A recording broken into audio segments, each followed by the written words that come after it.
Hi guys, it's your teacher bestie, Michi, and we're back on mic, and yes, we're officially back on air, but this time, we're writing on a new board, a clean one, a clean slate, full of stories, laughter, and maybe a little bit of chika on the side. Welcome to the Real Talk Podcast, where there are no erasers, just real talk.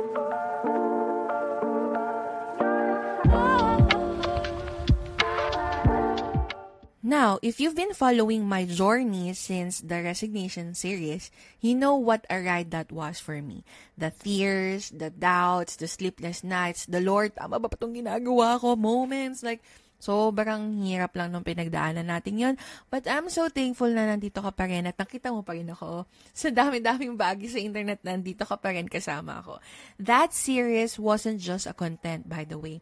It was my story, my raw, unfiltered, and full of chalk the story. Like, I was so vulnerable and full of emotions, stress, and syempre, exhausted na rin talaga sa mga overwhelming things na nangyayari during that time. So, masasabi kong that was not the best version of me, but I tried my best to put out that content kasi I wanna help other teachers too who might be needing the same help that I need during that time. Pero bago natin balikan yon, disclaimer muna. Kung napapaisip ka na at nakita mo to, hindi ito ang sign, bes, okay? Kalma ka lang. Planuhin mo yung resignation journey mo. And baka may mga trigger points ka kasi na marinig sa series na yun or during this episode, sa mga darating na episode. Pero, yun lang, kapit ka lang ng mahigpit dyan. Okay? Hindi ko kayo ini-encourage mag-resign, ha? As other people was so irritated by that journey series, I was not encouraging anyone to resign. I'm just sharing my experience. I'm just sharing these things dun sa mga taong nasa process na or like 100% buo na yung decision nila pero hindi lang nila alam kung ano yung gagawin. So, eto yun. Kung hindi ka pa yun, pwede mo naman i-skip tong episode na to at iba na lang pakinggan mo. So, during that time, I was looking for something in the internet talaga on how to resign kasi wala talaga akong mahanap na reference. Meron namang iba-ibang resources about GSIS related, pero hanggang dun lang wala akong mahanap na para talaga sa teachers kasi mostly for government employees or something. Now, I remember na sinabi lang sa akin to ng principal ko dati na if you want to resign, lalabas ka sa institusyon na to kung paano ka pumasok. So, same process. Same lang sa process ng hiring. Madaming papers, maraming dadaanan, maraming taong involved, maraming aasikasuhin. So, yun lang. Heads up lang. Hindi to like, kapag naisip mo na mag-resign, resign ako, sir, babay na, tas wala na. Okay? Gusto natin dumaan sa tamang proseso para makuha mo din yung mga benefits na sayang pera mo yun diba? Sa GSIS mo, ikaw din makikinabang at the end. So, push natin ng tama. Okay, so disclaimer lang ulit ha, hindi ko kayo pinupush mag-resign. At the end of the day, ikaw lang ang makakapag-desisyon para sa sarili mo. Maraming bosses, yes, totoo yun, pero ikaw lang yan. Okay? Ikaw lang makakapagplano para sa buhay mo. So, let's rewind a bit. Okay, eto na. There was a time I thought I grew old in teaching in the same classroom, with the same chalkboard, the same good morning, Ma'am Mitch moments. Parang feeling ko, yun na talaga. Parang ito na talaga yung destiny ko sa buhay.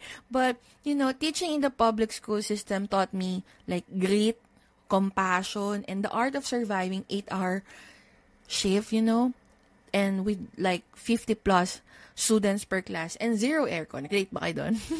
But somewhere along the way, I started asking myself talaga na, is this still where I'm meant to be? Am I still growing? Am I still prospering? Nakakabuhay pa ba itong ginagawa ko? Or am I just plain existing in the world? Like, alam mo yun, gigising ka, babangon ka, papasok ka sa school, pagod buong araw, uuwi, gagawa ka ng kung anong school-related stuff. Pag-uwi, tapos tulog na, then repeat the next day. Alam mo yun, parang ganun na lang yung nangyayari. So, natatanong ko talaga yung sarili ko, like, ano bang purpose? Bakit nandito pa ako? Ano bang ginagawa ko sa buhay ko? Alam mo, kahit nasasaktan ka na, nahihirapan ka na, bakit nagsistay ka pa? Ganun yung mga tanong ko sa sarili ko. Ako lang yun, guys, ha. And those were hard questions, like, hardcore. Araw-araw ko siyang naiisip. And honestly, I didn't have their answers right away. All I knew was something inside me was telling me to move, like, Not because I hated teaching, but because I love it too much to lose myself in the process. So, nung mga panahon na yun nga, kasi overwhelming talaga yung mga nangyayari. And pandemic pa, sobrang dami na nangyaring negative things during pandemic. And nakaka-apekto talaga siya. Hindi lang dahil sa teacher ako, no? Pero dahil tao ako, ganon. And may mga moments na nagbe-manifest sa talaga yung anxiety ko, yung brokenness ko, yung depression ko, yung panics ko, nagmamanifest na siya sa katawan ko na hindi na talaga ako healthy or like hindi na ako stable emotionally, mentally, physically.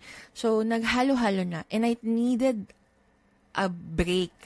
Like a decent break talaga during that time. And alam niyo naman, kapag nasa service ka, hindi ka lang basta-basta makakahingi ng break eh. Sobrang hirap. So, it was hard, Resigning was really hard. Mahirap talaga, lalo na yung pagbubuo ng desisyon. Isang taon kong inisip yun kung mag-resign na ba ako. Pero parang last 3 years of my life on my, government service life, parang iniisip ko na yun eh. Kung ito ba talaga yung gusto kong gawin in the long run. So, parang ang tagal ko na siyang pinag-iisipan. So, resigning was really hard for me, but staying is harder sa akin during that time. Parang mas sakit at mas mahirap kung magsistay pa ako. Ganun na yung mga naisip ko. And when I decided to resign, it felt like jumping off a cliff talaga. Like, the only thing that I have is my faith as a parachute. Like, yun lang yung meron ako, faith. Faith lang kay Lord. Tiwala lang kay Lord na there's something good that will come out of this. Kasi sobrang pangit na niya, sobrang messy na nung mga nangyayari na I just want to have like peace. Gusto ko na ng peace of mind. Gusto ko na ng rest. Gusto ko na ng pahinga. And to be honest, talaga guys, nung time na yon, nasa end of my rope na ako. Like, ayoko na. Ayoko nang gumising. Ayoko nang magkaroon ng another day in my life. Pagod na ako. Gusto ko na talagang sumuko in life during that time. I didn't know what was waiting for me out there after.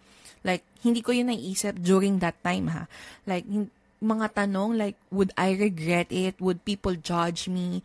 What would my family say to me? What would my friends tell me?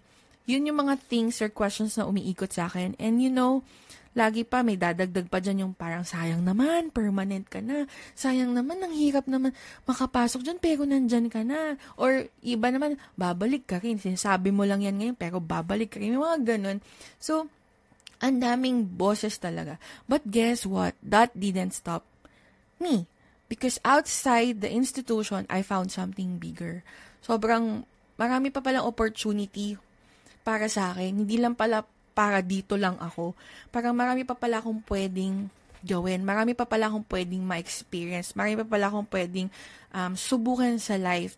Like, hindi lang ako bounded ng career na to or yung ginagawa ko at that moment. But I found new opportunities to create, to inspire others, or to still teach pa rin. But in different ways lang. So, ang dami kong na-discover when I left na hindi ko yung nakikita nung time na nandun ako. So, madami pa pala akong pwedeng gawin. At pag-uusapan natin yan sa mga susunod na episodes. Baka makatulong yun sa inyo. But for now, that resignation journey, it was one of the amazing things that happened to me. And I'm so thankful to all people who watch the videos, who have like really showed me support and like just randomly sending me messages na nakaka-relate daw sila.